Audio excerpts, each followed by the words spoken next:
Fala pessoal, estamos aqui para mais um vídeo do Coalizão Conservadora aqui no Coalizão TV no YouTube. Vamos falar sobre o secretário da Polícia Civil, né, falando sobre o Oruan, né, ali ele estava prestes a ser preso, o Oruan, agora ele já está preso, mas eu acho interessante nós comentarmos as declarações que esse secretário deu, porque a partir delas nós podemos ouvir um pensamento muito importante e reflexivo sobre o atual quadro artístico do país e como ele influencia diretamente a juventude para atos bem ilícitos, né. Mas antes de a gente começar a reagir e desenvolver esse pensamento, eu quero pedir que você, que não me segue aqui no YouTube, não segue Coalizão aqui no YouTube, por favor, se inscreva aqui no nosso canal, você que não é inscrito, é a tua inscrição que nos motiva a continuar, é a tua inscrição que nos dá um gás para avançar, e é a tua inscrição que nos possibilita continuar fazendo esse contraponto cultural à esquerda aqui. Então, por favor, se você não é inscrito, se inscreva, e se você já é inscrito, clica no sininho aqui de notificações para você sempre ser notificado de nossas lives jornalísticas, dos nossos vídeos diários que fazemos aqui, porque vai ser muito bom. Então, tendo feito esses avisos, simbora pro vídeo.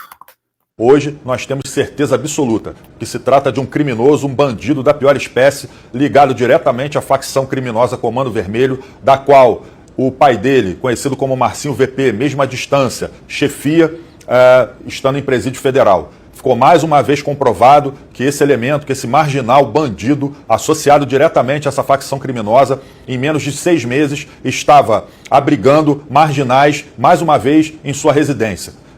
No mês de fevereiro, estava um elemento lá com um mandado de prisão por organização criminosa e portando uma arma de fogo de uso restrito e com numeração raspada, e nessa madrugada um outro elemento, mesmo que menor de idade, mas que tinha mandado de busca e apreensão, era um foragido da justiça por ser considerado um dos maiores ladrões de veículos do estado do Rio de Janeiro e segurança pessoal do traficante Doca, chefe do Complexo da Penha, dominada com a atuação, da facção criminosa Comando Vermelho. Tá, vamos começar aqui fazendo um misto de tudo isso, né? A grande verdade é que o Oruan, não só ele, mas vários outros MCs aí que são famosos no Brasil, há muito tempo em suas músicas já cantam e, de certa forma, enaltecem aquilo que é a atividade criminosa no país, né? Seja através de estrofes, ou seja através de letras inteiras, né? O crime sempre foi realmente enaltecido por várias músicas de Oruan e por várias músicas aí desses artistas funkeiros aí, se podemos chamá-los dessa forma, né? Em contrapartida, sempre nos shows desses artistas, nós vimos duas coisas muito presentes, se você for abrir a internet e procurar.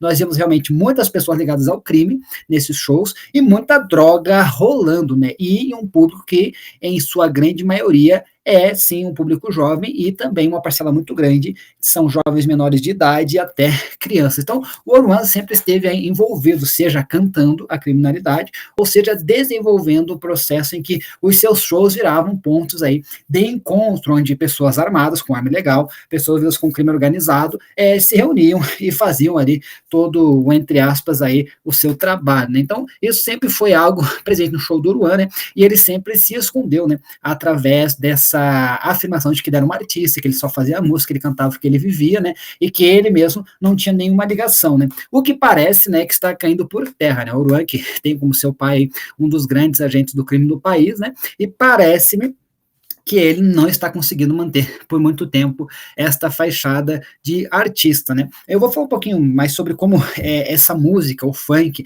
ele ajuda no que ele chama de cultura de crime, né? Mas a gente precisa trazer o histórico dele, e todo mundo já sabe, né? Como o Oruan, com esse cabelo vermelho que parece um pica-pau, né? Ele acaba sendo alguém aí que já há muito tempo fomenta de forma cantada as pautas do crime organizado. Vamos continuar aqui, Regi. Então, ficou mais do que comprovado que esse elemento, travestido de artista, é um criminoso bandido ligado diretamente a essa facção criminosa Comando Vermelho associado. Além disso, fez ameaças diretas ao delegado Moisés e toda a sua equipe, falando que ele era filho do Marcinho VP, que ele ia arcar com as consequências, e agora foi lá para o Complexo da Penha ficar sob a segurança dos integrantes da facção, dos traficantes da facção, chefiados pelo pai dele. Isso não vai ficar dessa forma.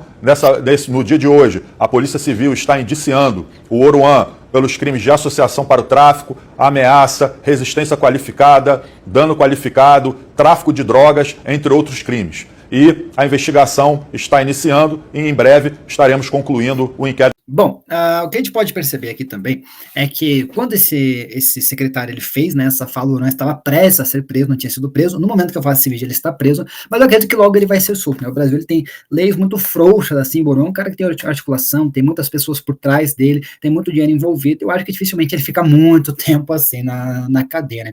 Mas o que acontece hoje? A esquerda, como um dos seus braços, né, ela sempre vai fortalecer a questão de passar a mão sobre atos criminosos e sobre bandidos de forma geral, trazendo que o bandido é uma vítima da sociedade. Quando o bandido ele começa a cometer crimes, ele automaticamente está fazendo um ato de protesto contra o sistema social opressor e que o fez ficar nessa situação, né? Então é um sistema que retroalimenta a própria bandidagem na sua fundamentação ideológica, né? E o funk, né, ele é utilizado hoje, não só por vários funkeiros, né, como uma espécie de fomentador dessa ideia, desse ideal, desse imaginário. Hoje na periferia, hoje, onde essa música do Oruan chega, muitas pessoas, principalmente jovens, crianças, adolescentes, eles começam a ser influenciados e começam a ser construídos no pensamento deles, né, uma glamorização do crime, onde o que começa a ser a referência é o bandido, é o criminoso, é o traficante, e o que ele quer ser é parte daquele grupo que é relatado nas músicas como um grupo que é revolucionário, como um grupo que luta por justiça social, como um grupo que pratica crimes porque a sua realidade é ruim. Então a realidade ruim que esse grupo vive, ela automaticamente, né, o abona a poder praticar todo tipo de crime e fazer aí vítimas incalculáveis em seus números, né, e tá tudo bem. Então basicamente a música hoje é utilizada pelo crime para fomentar essa cultura, porque o crime no Brasil hoje não é apenas o ato do furto em si, há uma cultura do crime que tenta colocar no imaginário dos jovens, que muitos se juntam a facções e são usados como buchas de canhão, porque são menores de idade, para fazer o trabalho, entre aspas, de rua do tráfico, né? Eles são utilizados e entram nisso muito inspirados pelas músicas, que são realmente canções que exaltam o comportamento do crime e que exaltam as pessoas que lideram e desenvolvem o crime no país de maneira organizada, no tráfico de drogas, no tráfico de armas e nos demais tipos de tráficos aí que existem no nosso país. Sem falar nos casos de lavagem de dinheiro através de gravadoras e de shows de funk e afins.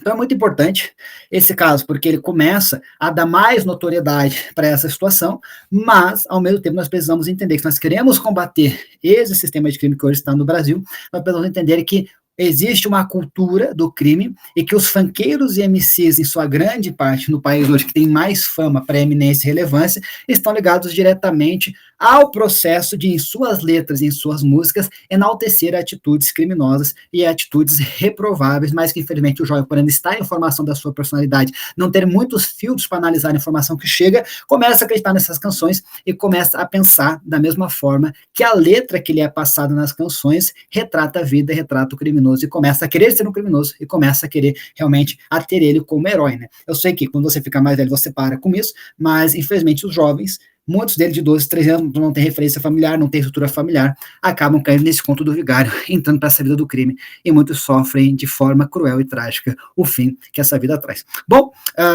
espero que o Oruan ele fique um bom tempo preso, mas acho que isso não vai acontecer, né?